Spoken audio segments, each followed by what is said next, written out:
تو پیارے بچوں، آج کی کہانی کا نام ہے شیخ اور میں۔ بہت پہلے ایک خوبصورت زمین تھی جسے اندلس کہتے تھے، جہاں مسلمان تقریباً 800 سال تک حکومت کرتے رہے۔ پہلے 300 سال تک اموی خاندان نے حکومت کی، لیکن کچھ عرصے بعد یہ زمین تقسیم ہو گئی اور کئی چھوٹے حکمران بن گئے جو آپس میں لڑنے لگے۔ ان کی آپس میں لڑائیوں کی وجہ سے شمال کے عیسائی حکمرانوں نے کئی علاقے فتح کر لیے۔ اندلس کے مسلمانوں نے شمالی افریقہ کے رہنماؤں سے مدد مانگی۔ وہ لوگ آئے، دشمنوں کو شکست دی اور اسلامی حکومت دوبارہ قائم کی۔ صدیوں تک لڑائیاں ہوتی رہیں، لیکن آخر میں صرف غرناطہ کا چھوٹا سا صوبہ مسلمانوں کے پاس بچا۔ غرناطہ چھوٹا تھا، مگر مسلمانوں نے اسے خوبصورت اور سبز بنا دیا تھا۔ انہوں نے دریا سے نہریں نکال کر زمین کو پانی دیا اور مالٹے اور زیتون کے درخت لگائے۔ انہوں نے سونا، چاندی اور دیگر دھاتیں نکالی، جس سے یہ جگہ اللہ کی دی ہوئی دولت والا علاقہ بن گئی۔ گھر چمکتے تھے اور زندگی خوشیوں سے بھری ہوئی تھی۔ غرناطہ کے بادشاہوں نے شاندار الحمرا محل بنایا، جو دنیا میں بالکل منفرد تھا۔ آج یہ کچھ جگہ سے ٹوٹا ہوا ہے، مگر لوگ اب بھی اس کی خوبصورتی دیکھ کر حیران رہ جاتے ہیں اور سوچتے ہیں کہ اپنے وقت میں یہ کیسا شاندار ہوگا۔ غرناطہ تقریباً 250 سال تک مسلمانوں کے قبضے میں رہا۔ آخر کار مسلمانوں کی آپس کی کمزوریوں کی وجہ سے عیسائیوں نے غرناطہ فتح کر لیا۔ بہت سے مسلمانوں کو اپنا گھر چھوڑنا پڑا، لیکن ان کی بہادری، دانائی اور اللہ سے محبت کی یادیں اندلس میں بہت دیر تک باقی رہیں۔ اب بچوں، ہماری کہانی ایک آدمی شیخ اور ایک بہادر سپاہی ادریس کے بارے میں ہے۔ ادریس بہت غریب تھا اور دور دور تک بھٹکتا رہا، یہاں تک کہ وہ شام پہنچ گیا۔ ایک دن وہ مسجد میں بیٹھا تھا کہ ایک امیر اندلسی تاجر ملا جو اپنے سامان کے قافلے کے ساتھ واپس جا رہا تھا۔ رات ہوتے ہی دور سے ایک کشتی نظر آئی۔ سب کو ڈر لگا کہ شاید یہ سمندری ڈاکو ہوں، اس لیے وہ ہوشیار ہو گئے۔ ادریس اور ایک اور محافظ جس کا نام ادریس تھا، رات کی نگرانی کرنے لگے۔ ڈاکوؤں نے دیکھا کہ قافلہ تیار ہے تو انہوں نے اندھیرے میں دور سے حملہ کرنے کا منصوبہ بنایا۔ قافلے میں اندلسی تاجر، اس کے نوکر اور کئی مسافر تھے۔ ڈاکوؤں نے نوکروں کو لالچ دیا کہ اگر وہ ساتھ دیں تو مال کا آدھا حصہ انہیں ملے گا۔ لالچ نے نوکروں کو بدل دیا اور وہ ڈاکوؤں سے مل گئے۔ ڈاکو تیزی سے سامان اٹھانے لگے اور نوکر بھی جتنا مل سکا لینے لگے۔ ادریس نے ہر جگہ تلاش کی، مگر تاجر نظر نہ آیا۔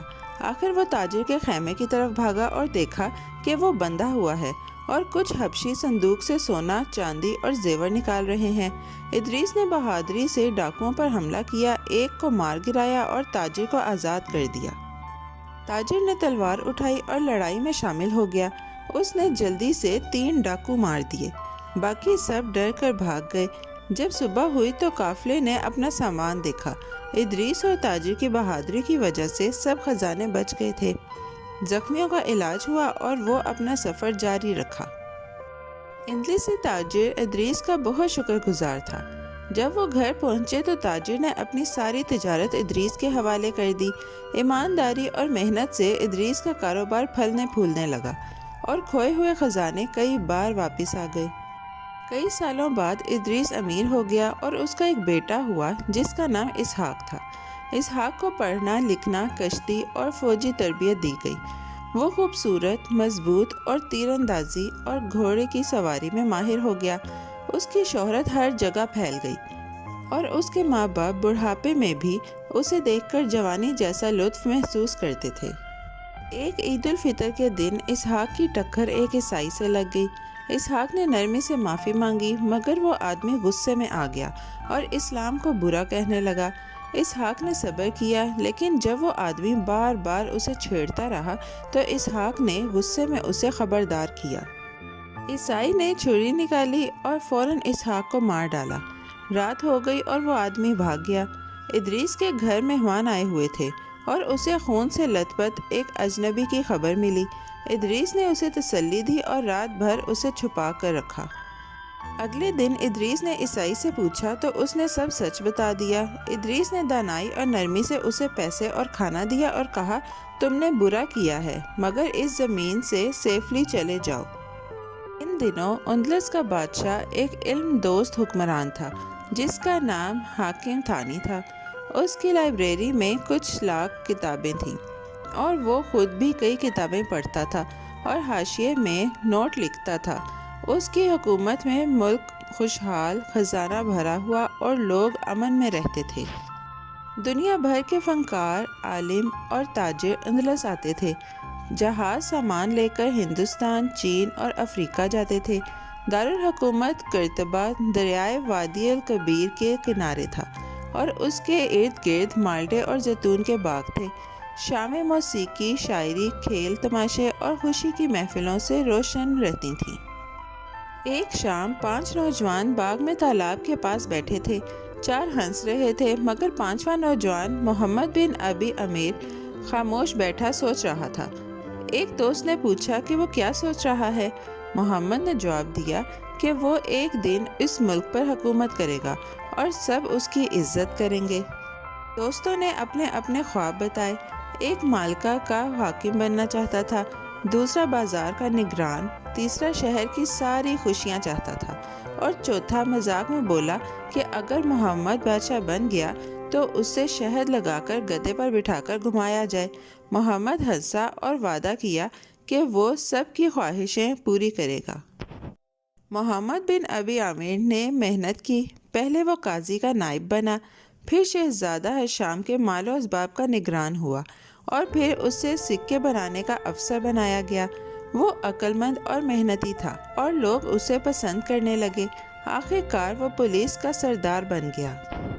حاکم ثانی کے انتقال کے بعد شہزادہ ہشام کے لیے حکومت چلانا مشکل ہو گیا۔ محمد بن ابی عامر نے فوج کے سردار سے مل کر مخالف وزیروں کو شکست دی اور اصل حکمران بن گیا۔ وہ تلوار اچھی طرح نہیں چلا سکتا تھا مگر پھر بھی اس نے عیسائی حملہ آوروں کو ہرایا اور منصور یعنی فاتح کا لقب پایا۔ منصور نے اپنے 4 دوستوں کی خواہشیں پوری کی۔ اس نے قرطبہ سے 12 میل دور زہرہ میں ایک شاندار محل بنایا جسے سونے اور چاندی سے سجایا گیا۔ اس نے کمل کے پھولوں اور سکوں سے بھرے ہوئے جھیل بنوائی تاکہ آنے والے سفیر متاثر ہوں۔ زہرہ اس کے دور میں ایک خوبصورت شہر بن گیا۔ منصور کے دور میں پورا اندلس مسلمانوں کے قبضے میں آ گیا۔ شمال کے عیسائی حکمران دوبارہ حملہ نہ کر سکے۔ منصور کی حکومت نے امن، خوشحالی، تجارت، فنون اور علم میں ترقی دی اور یہ سب اندلس کے مسلمانوں کی طاقت اور عقل مندی کو ظاہر کرتا ہے۔ تو پیارے بچوں، آج کی کہانی یہی ختم ہوتی ہے۔ کل ہم ایک نئی اور دلچسپ کہانی کے ساتھ پھر ملیں گے۔ Bye bye. تو پیارے بچوں، آج کی کہانی کا نام ہے شیخ اور میں۔ اس میں ادریس کی بہادری اور ایمانداری دکھائی گئی ہے جس نے تاجر کا خزانہ بچایا، پھر محنت سے خوشحال ہوا اور ایک سمجھدار بیٹا اسحاق کی پرورش کی۔ کہانی میں محمد بن ابی عامر کا ذکر بھی ہے جو ایک سوچنے والے نوجوان سے بڑھ کر اندلس کا فاتح حکمران منصور بنا۔ اس کے دور میں علم، فن اور تجارت نے بہت ترقی کی اور ملک میں امن آیا۔